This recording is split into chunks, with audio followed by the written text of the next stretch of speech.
Vous voulez réduire mon salaire de 40%? Après tout ce que j'ai fait pour cette clinique, après 14 ans?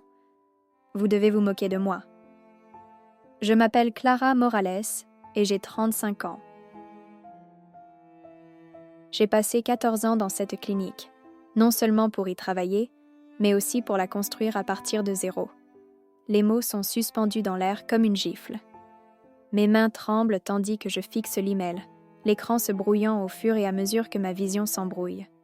Je le relis, espérant qu'il s'agit d'une erreur, d'une blague de mauvais goût. Mais non, c'est vrai. Après 14 ans de sacrifice, après avoir tout donné à cet endroit, à cette clinique, à cette famille, on me dit que je vaux 40% de moins. Le nouveau patron, un étranger à cet endroit, a décidé que c'était ce que je valais. C'est comme ça. Je cligne des yeux, essayant de comprendre ce que je lis. J'ai mis tout mon cœur dans cet endroit. J'ai aidé à le construire à partir de rien. Toutes les soirées tardives, toutes les urgences stressantes, tous les clients qui ont franchi ses portes. J'ai été là pour tout cela. Et ça, c'est le remerciement que je reçois? C'est le remerciement que je reçois? Une baisse de salaire. Une gifle. C'est comme si tout le sang, la sueur et les larmes que j'ai mis dans cette clinique ne signifiaient rien. La confiance, la loyauté que je croyais réciproque, tout a volé en éclats en un instant. Le pire, je ne peux même pas le comprendre. J'ai été loyale, j'ai été fiable. Et maintenant ça. Cette décision froide, sans cœur. Si l'on vous a déjà dit que vous n'étiez qu'un simple employé, si vous avez déjà donné tout ce que vous pouviez à un endroit parce que vous vous y intéressiez et que l'on vous a dit que vous valiez soudainement moins, je pense à vous. Faites-moi savoir dans les commentaires si vous avez vécu quelque chose comme cela ou si quelqu'un que vous aimez l'a vécu. Dites-moi d'où vous regardez. Parce que des histoires comme celle-ci, ils ne sont pas rares, on n'en parle que rarement. Restez dans les parages, la suite est audacieuse, inattendue, et c'est exactement ce qu'il fallait.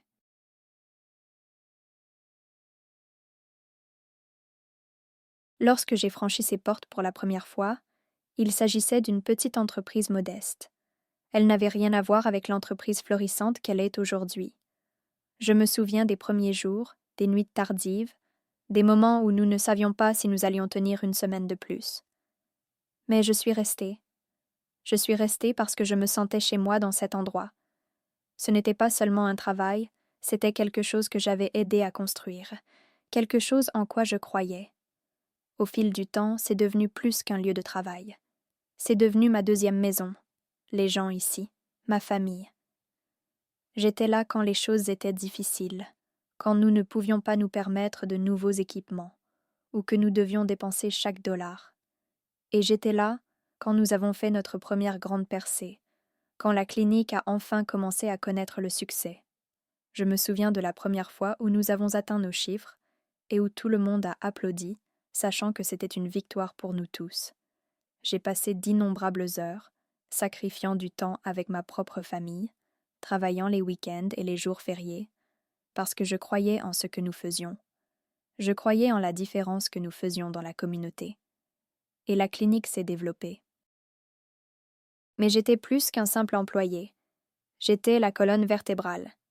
J'étais celle en qui les clients avaient confiance, celle qui était toujours là pour calmer les nerfs, ou qui restait tard pour aider en cas d'urgence. C'est moi qui accompagnais les clients dans leurs décisions les plus difficiles, en les guidant avec soin et connaissance. Je ne faisais pas qu'entrer et sortir. Je faisais partie des forces vives de cet endroit. Puis, les choses ont commencé à changer. Des rumeurs de rachat par une entreprise circulaient depuis des mois, mais je n'y croyais pas. Je ne pouvais pas y croire. Je pensais que cet endroit, mon endroit, était différent. Il avait toujours été question d'attention, de communauté. Mais les nouveaux propriétaires sont arrivés. Ils ont tout changé. La petite atmosphère familiale a commencé à se fissurer. Tout d'un coup, il n'était plus question que de profit. Les mesures de réduction des coûts, la réorganisation du personnel. Les choses ont commencé à se refroidir. Je me suis dit qu'il fallait être patient, qu'il fallait laisser du temps au temps. Peut-être s'agissait-il simplement d'une période d'adaptation. Mais ensuite, il y a eu la baisse de salaire. Et juste comme ça, la vérité m'a frappée. La loyauté n'était plus de mise ici. C'était une question de chiffres. Et je n'étais rien de plus qu'une ligne sur une feuille de calcul. Mais j'étais plus qu'un simple employé. J'étais la colonne vertébrale. J'étais celle en qui les clients avaient confiance, celle qui était toujours là pour calmer les nerfs, ou qui restait tard pour aider en cas d'urgence. C'est moi qui accompagnais les clients dans leurs décisions les plus difficiles, en les guidant avec soin et connaissance. Je ne faisais pas qu'entrer et sortir. Je faisais partie des forces vives de cet endroit. Puis, les choses ont commencé à changer. Des rumeurs de rachat par une entreprise circulaient depuis des mois, mais je n'y croyais pas. Je ne pouvais pas y croire. Je pensais que cet endroit, mon endroit, était différent.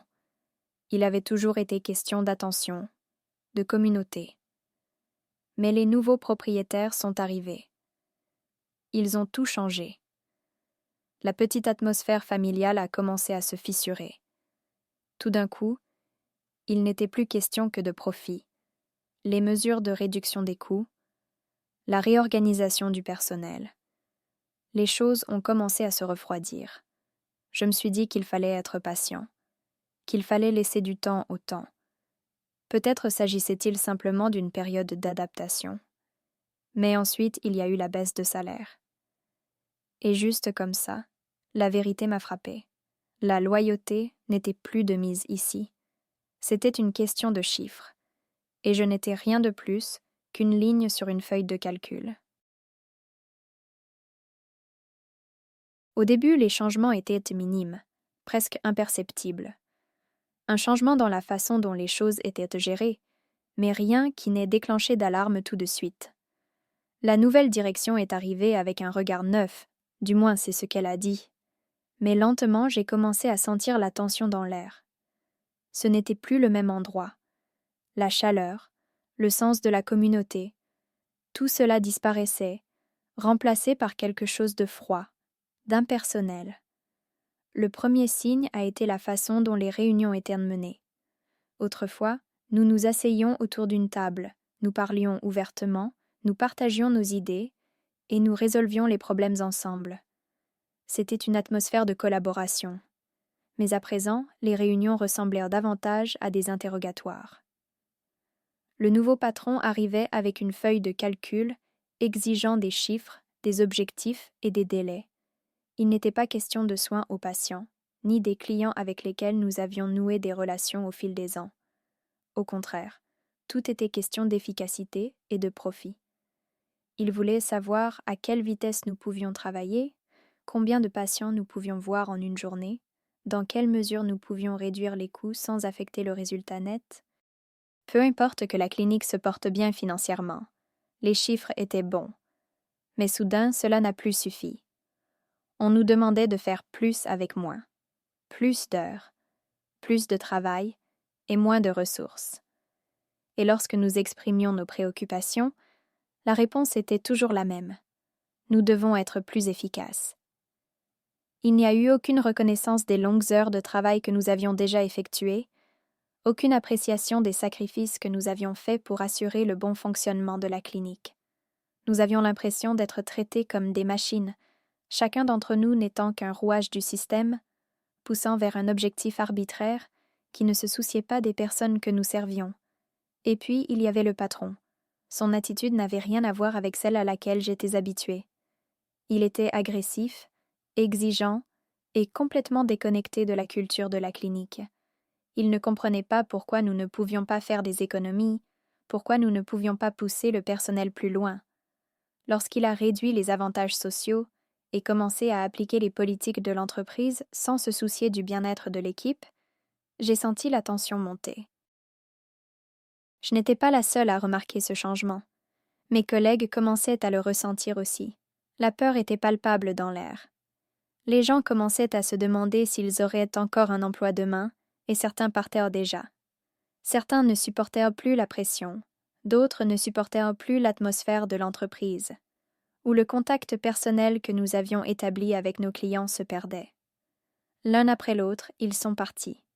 Chaque départ a été ressenti comme un petit morceau de ce qui avait fait la spécificité de cet endroit. Et je l'ai senti. Pour la première fois en 14 ans, j'ai eu l'impression d'être un employé comme les autres. Un numéro. Une abeille ouvrière. C'est la première fois depuis que je suis ici que je me suis demandé s'il n'était pas temps pour moi de partir. Mais j'ai repoussé ces pensées. Je n'arrêtais pas de me dire de laisser passer le temps, de tenir bon, d'être patiente. Mais au fond de moi, je savais que quelque chose avait changé. Ce n'était pas la clinique que j'avais aidé à construire. Ce n'était pas l'endroit où j'avais mis tout mon cœur. C'était autre chose. Quelque chose qui ne se souciait pas des gens, mais seulement du profit. C'est un jeudi matin que l'on m'a appelé au bureau. Le nouveau patron, M. Harris, avait demandé à me rencontrer en privé. J'ai supposé qu'il s'agissait d'une autre discussion de routine sur les chiffres ou les objectifs. Je suis entré dans son bureau. L'air était chargé de la froideur stérile de l'entreprise qui s'était installée depuis la prise de contrôle. M. Harris ne s'est pas levé pour me saluer. Il ne m'a pas fait les civilités habituelles. Il m'a simplement fait signe de m'asseoir sur une chaise, les yeux fixés sur les documents devant lui, déjà mélangés et prêts. Chris, dans le cadre des ajustements à l'échelle de l'entreprise, nous rationalisons les opérations. A-t-il commencé? D'une voix plate et professionnelle. Il ne m'a même pas regardé dans les yeux. Votre nouvelle rémunération sera réduite de 40%. C'est une mesure nécessaire pour s'aligner sur les objectifs financiers de l'entreprise. Les mots m'ont frappé comme un coup de poing dans le ventre. 40%. Le chiffre semblait résonner dans ma tête comme s'il essayait de noyer le choc qui me traversait. J'ai cligné des yeux, incapable de l'assimiler. J'avais été fidèle à cette clinique pendant 14 ans. J'y avais mis toute mon âme, tard le soir, les week-ends, d'innombrables moments de sacrifice. Et c'est ainsi qu'il me remerciait? Une réduction de salaire, juste comme ça, sans autre explication que les affaires sont les affaires. Il n'a pas été question de mes années de service. Aucune mention des heures tardives, des moments où je suis restée pour nettoyer après une longue journée, des fois où j'ai sacrifié du temps avec ma propre famille pour assurer le bon fonctionnement de la clinique. Rien de tout cela n'avait d'importance.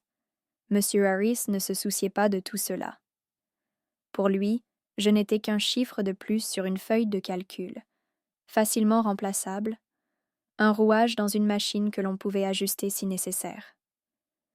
Le manque d'empathie était stupéfiant. J'avais noué des relations avec des clients, gagné leur confiance et travaillé plus dur que la plupart des gens ne le comprendraient jamais. Et pourtant, j'étais là, recevant une décision froide et impersonnelle qui effaçait tout cela.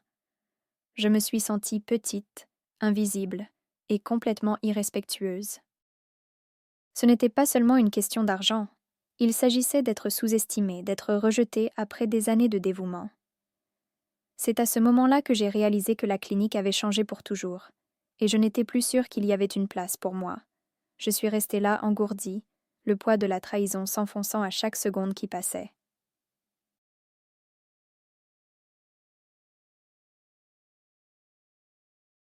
J'ai quitté le bureau de M. Harris, mes pieds se déplaçant en pilote automatique, mais mon esprit était ailleurs. Le poids de ce qui venait de se passer me pesait. L'air était plus lourd, comme si les murs de la clinique se refermaient sur moi. Je n'ai parlé à personne en sortant. Mes pensées étaient accaparées par les chiffres, par les mots qu'il avait prononcés et par ce qu'ils signifiaient. 40%. Ce n'était qu'un chiffre, mais ce n'était pas le chiffre qui faisait le plus mal. C'est ce qu'il représentait. La prise de conscience s'est faite comme une lente marée, s'insinuant jusqu'à m'engloutir complètement. J'avais été remplaçable. Toutes ces années de dur labeur, les longues heures, le stress, les sacrifices, tout cela ne signifiait rien pour eux. Pour le monde de l'entreprise, je n'étais pas une personne. Je n'étais pas quelqu'un qui s'était investi corps et âme dans la construction de quelque chose de significatif. Je n'étais qu'un employé, une ligne sur une feuille de budget, facile à ajuster lorsque les chiffres ne correspondaient pas. Je suis sortie sur le parking, les bruits de la clinique s'estompant derrière moi, et je suis resté assis dans ma voiture pendant ce qui m'a semblé être des heures, fixant le volant. Mes pensées se bousculaient, mais ce n'était pas de la colère que je ressentais. C'était clair. J'avais passé une grande partie de ma vie à donner tout ce que j'avais à cet endroit, à croire en lui, au travail que nous faisions. Pendant tout ce temps, je me suis dit que cela valait la peine parce que je faisais la différence. Mais j'avais tort. Pour eux, je n'étais qu'un atout de plus, un moyen de parvenir à ses fins. J'ai fermé les yeux et je me suis remémoré les souvenirs de mon passage à la clinique. J'ai repensé aux premiers jours, lorsque nous luttions pour rester à flot, et à la façon dont je restais tard, souvent jusque tard dans la nuit, pour aider aux opérations chirurgicales d'urgence.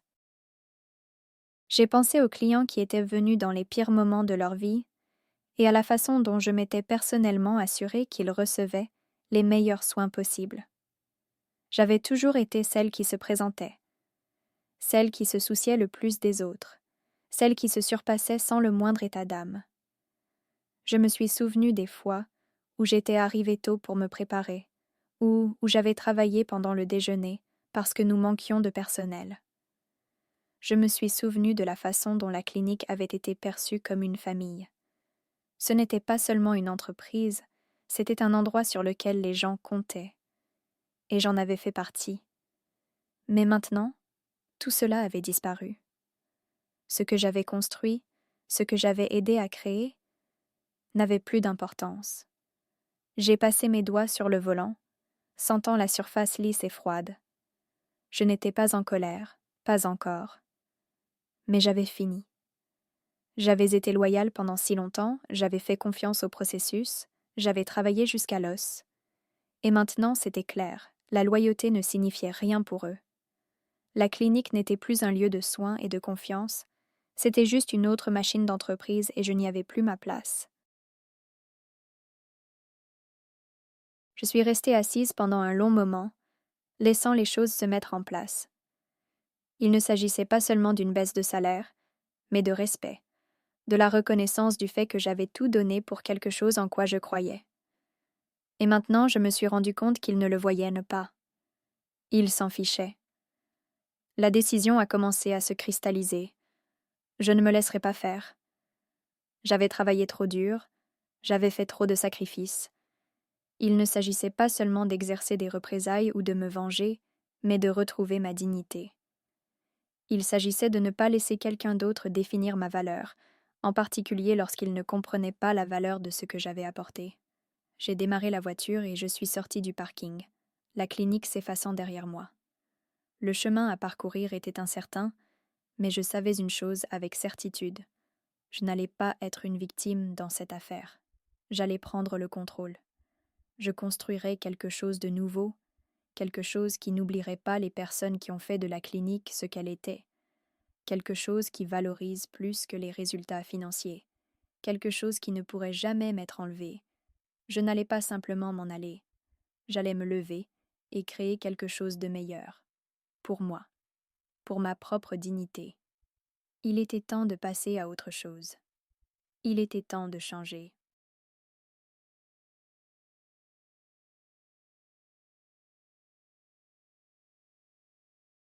Les jours suivants ont été très flous. J'ai fait ce qu'il fallait au travail, mais je n'avais pas la tête à ça. Le poids de la baisse de salaire pesait sur moi comme un nuage dont je n'arrivais pas à me débarrasser. Chaque fois que je franchissais les portes de la clinique, je me sentais différent. L'endroit où je m'étais sentie chez moi me paraissait maintenant étouffant, comme si j'étais piégée dans un système qui ne se souciait pas des choses que j'avais passé des années à construire. Mes collègues de travail le voyaient aussi. Il y avait une tension tranquille dans l'air. Certains d'entre eux m'ont prise à part, me murmurant leur soutien. Ils savaient ce qui s'était passé. Ils avaient vu le changement, senti le changement dans l'air. Mais ils avaient aussi peur.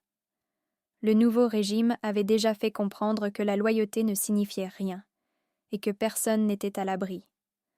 Certains de mes collègues commençaient déjà à chercher un nouvel emploi. La peur était palpable et se propageait. Je savais qu'ils voulaient bien faire en offrant leur sympathie, mais la vérité était claire. Ils avaient peur pour leur propre emploi. Il était difficile d'entendre ce genre d'inquiétude alors que je devais déjà faire face à mon propre sentiment de trahison. Il ne comprendrait jamais vraiment ce que j'avais traversé, ce que j'avais sacrifié. Ils n'avaient pas été dans les tranchées avec moi au cours des 14 dernières années. Mais je comprenais aussi leur peur. Personne ne voulait être le prochain à être supprimé, le prochain à voir son salaire réduit. C'est pourquoi il était difficile de se confier à eux, de compter sur eux pour un véritable soutien. Le nouveau patron, M. Harris, n'a pas perdu de temps pour me faire accepter la baisse de salaire. Les premiers jours suivant la réunion, il m'a coincé dans le couloir, me rappelant qu'il s'agissait de la politique de l'entreprise, que ce n'était pas personnel et que je devais faire preuve de souplesse si je voulais rester. « Ce n'est que du travail », répétait-il, comme si cela arrangeait les choses. J'avais déjà entendu cette phrase trop souvent, et elle n'a jamais perdu de son amertume. Mais je n'allais pas reculer.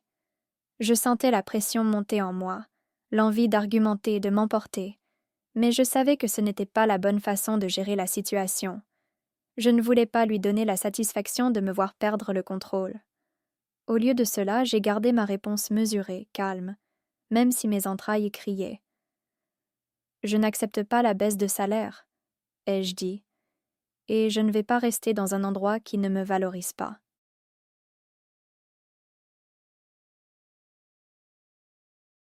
Sa réponse a été typique. Une menace à peine voilée sur la nécessité pour l'entreprise de prendre des décisions difficiles. Mais cela ne m'a pas troublée. J'avais pris ma décision. Je n'avais plus rien à perdre. Ce soir-là, je suis rentrée chez moi et je suis restée assise en silence pendant un long moment, laissant les choses se mettre en place. Le doute s'est insinué brièvement. Et si c'était une erreur? Et si je réagissais de manière excessive? Mais je me suis à nouveau rendu compte de la situation. J'avais donné tant de moi-même à cet endroit, et ils étaient prêts à tout jeter sans la moindre hésitation. Le doute s'est rapidement dissipé. J'ai refusé de me laisser manipuler ou contraindre à accepter moins que ce que je méritais. L'étape suivante était claire. Je devais commencer à planifier. Je ne pouvais pas abandonner sans avoir une idée claire de la voie à suivre. J'ai donc commencé à rassembler discrètement des ressources. J'ai fait des recherches sur les options qui s'offraient à moi. Que faudrait-il faire pour créer ma propre clinique? J'ai pris contact avec un avocat pour savoir quels étaient mes droits et s'il existait une base juridique pour contester la baisse de salaire ou la façon dont il m'avait traité. J'ai commencé à chercher des investisseurs potentiels pour voir s'il y avait des gens qui croiraient en ma vision. Au fil des jours, le plan a commencé à se dessiner. Cela n'allait pas être facile et je savais que je devrais me battre à chaque étape. Mais j'avais une chose qu'ils n'avaient pas, la dignité, et je construirais quelque chose à partir de cela, quelque chose qu'ils ne pourraient pas m'enlever.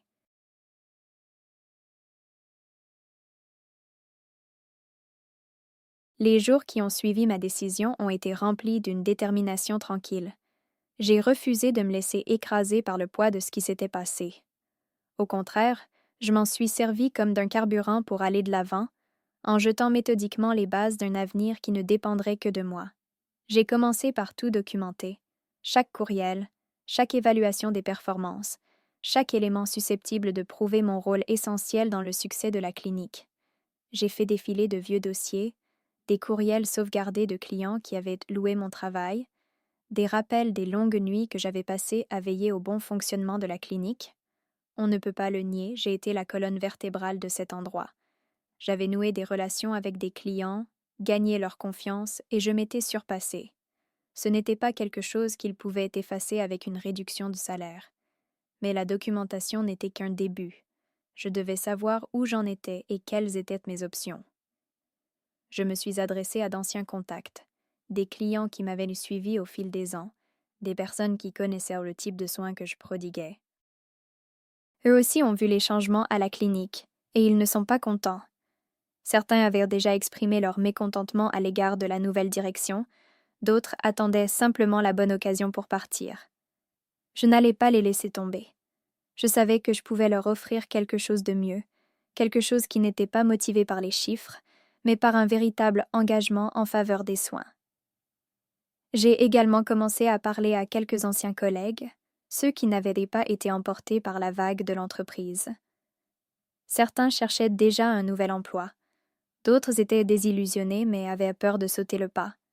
Ils me soutenaient, mais hésitaient. Je pouvais sentir leur peur, la peur de perdre leur salaire, de voler de leurs propres ailes. Mais je ne leur parlais pas seulement de partir. Je leur parlais de quelque chose de plus grand, de meilleur. Un nouveau type de clinique qui serait ancré dans la communauté, les relations personnelles et le service authentique. L'idée a commencé à se concrétiser, à prendre forme dans mon esprit. Il ne s'agissait pas seulement de se venger de la machine de l'entreprise. Il s'agissait de créer quelque chose qui pourrait être ce que la clinique a été, et plus encore. J'ai commencé à faire des recherches sur ce qu'il fallait faire pour lancer mon propre cabinet. Je me suis penchée sur tout, les démarches juridiques, le soutien financier, la logistique de la mise en place d'une clinique. Je voulais que ce soit un endroit où les clients se sentent vus et entendus, où les soins passent avant les profits. Mais je savais que je ne pouvais pas le faire seule. J'avais besoin d'investisseurs qui croyaient en ma vision. J'ai donc contacté quelques personnes que je connaissais et qui étaient à la recherche d'investissements socialement responsables. Certains étaient prudents, d'autres ont été immédiatement intrigués. Ils ont aimé l'idée d'une clinique axée sur la communauté qui donne la priorité aux personnes plutôt qu'aux profits. Au fil des conversations, mon plan s'est consolidé. Les pièces se mettaient en place et je sentais une dynamique se mettre en place. La première grande étape était inévitable. J'ai envoyé mon préavis officiel de 2 semaines. Je n'ai rien laissé au hasard. Ma sortie ne serait pas une explosion d'émotions. Elle serait calme, calculée et intentionnelle. Je partais, mais j'emportais avec moi le cœur de l'entreprise. Je ne suis pas partie les mains vides. Les clients qui me faisaient confiance, ceux qui s'étaient toujours sentis en famille, ceux qui savaient qu'ils recevaient quelque chose de spécial dans cette clinique, m'ont suivi. Je ne l'ai pas annoncé au monde entier, mais j'ai fait en sorte qu'ils sachent que s'ils voulaient des soins de qualité, ils savaient où me trouver. La nouvelle s'est répandue et, avant même que je m'en rende compte, les fondations de mon nouveau cabinet commençaient à prendre forme. Le monde de l'entreprise pouvait avoir ses chiffres, mais j'allais construire quelque chose qui ne pouvait pas être mesuré par des feuilles de calcul. La première étape du plan avait été mise en place. Je n'allais plus jouer leur jeu. J'allais créer le mien.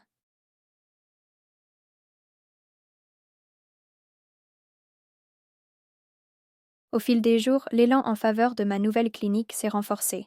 Mais je n'étais pas seule.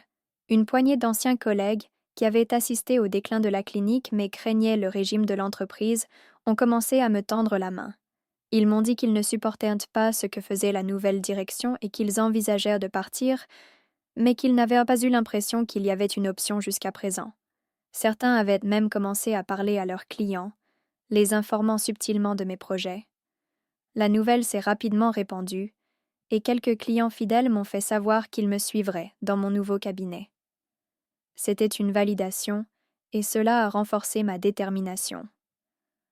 Un jour, un ancien collègue qui était resté à la clinique par nécessité m'a pris à part. Il chuchotait sur les coupes internes que la direction prévoyait, de nouvelles réductions de coûts, des restrictions plus strictes sur le personnel et une volonté générale de maximiser les profits, même si cela signifiait sacrifier la qualité. Ils s'aliénèrent les personnes qui faisaient de la clinique ce qu'elle était. C'est alors que j'ai découvert une faille dans la clause de non-concurrence, une clause qui me permettrait d'ouvrir ma nouvelle clinique sans aucune répercussion juridique. La société avait ses chiffres, mais j'avais la communauté.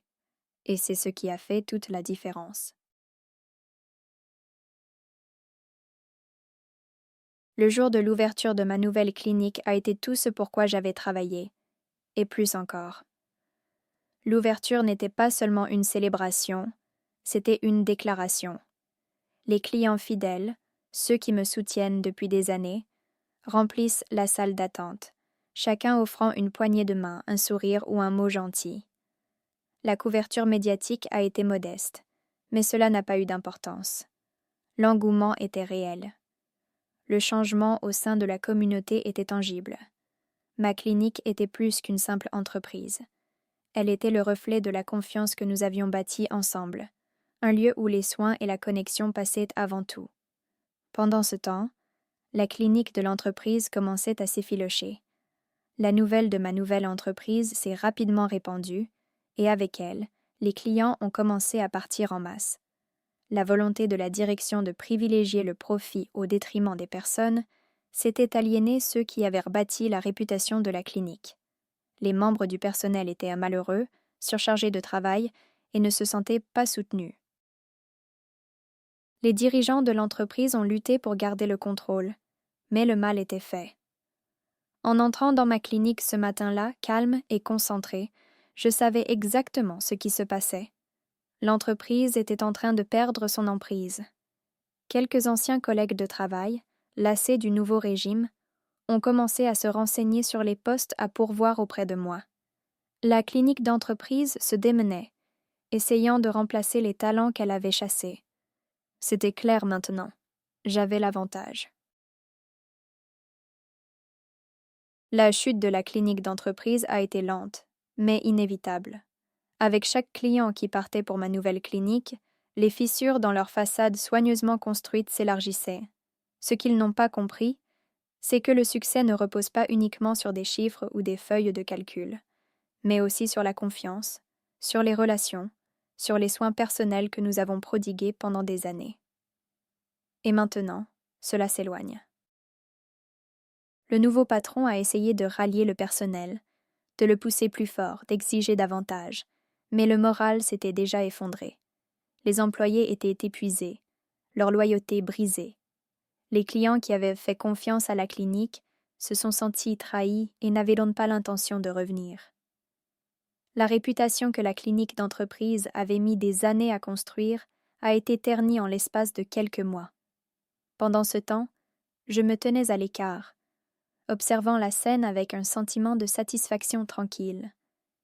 Ils pensaient pouvoir me dépouiller de ma valeur, réduire mon salaire et me remplacer par un jeu de chiffres. Mais en fin de compte, ils ont perdu ce qui avait fait le succès de la clinique, le cœur et l'âme de l'entreprise. Je l'avais emporté avec moi, et maintenant, ils en payaient le prix.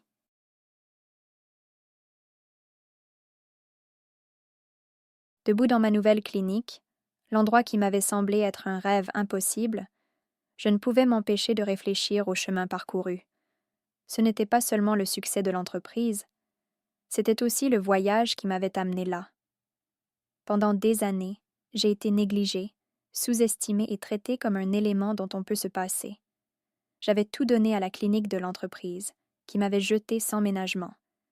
Mais aujourd'hui, en regardant autour de moi le personnel dévoué, les clients qui me faisaient confiance et la communauté que nous avions créée, je me suis rendu compte qu'il ne s'agissait pas seulement d'une baisse de salaire. Il s'agissait de reprendre le contrôle de ma vie et de ma carrière. Il s'agissait de comprendre ma valeur et de refuser de laisser quiconque m'en priver. Ma nouvelle clinique était florissante, non seulement sur le plan financier, mais aussi d'une manière que je n'avais jamais connue auparavant.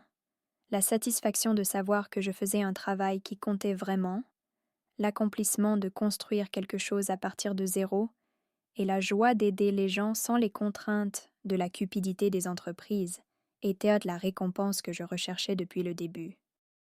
En voyant ma clinique se développer, j'ai souri, sachant que j'avais trouvé la paix. Et le monde de l'entreprise?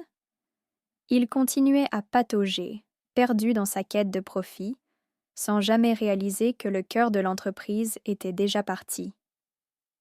Note de fin. Le dernier moment du micro. Le carillon de la porte a retenti lorsque je suis entrée dans ma clinique. C'était un simple son, mais je l'ai ressenti comme une victoire.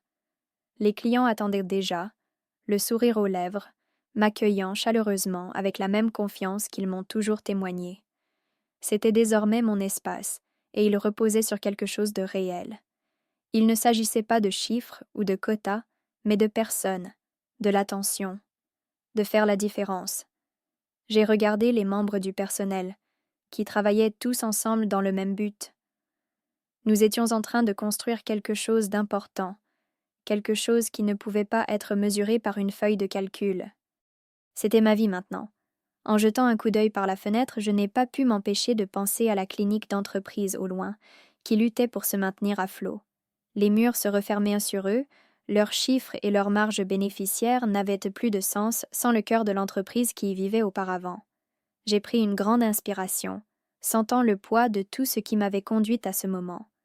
J'avais reconstruit à partir de rien, et je ne faisais pas que survivre, je m'épanouissais. Et tandis que la porte s'ouvrait à nouveau, je me suis murmuré, plus à l'intention de l'univers que de quiconque, tu peux garder tes 40%, je vaux bien plus que ça. Si vous avez déjà été remis en question par quelqu'un qui n'a jamais vu votre valeur, j'espère que l'histoire de Clara vous a rappelé que votre loyauté n'est pas jetable, et votre expérience peut constituer quelque chose que personne ne peut vous enlever. Ils peuvent réduire votre salaire. Ils peuvent vous pousser vers la sortie. Mais ils n'ont pas le droit de définir ce qui se passera ensuite. Merci d'avoir regardé, et de ne jamais vous contenter de moins que ce que vous valez.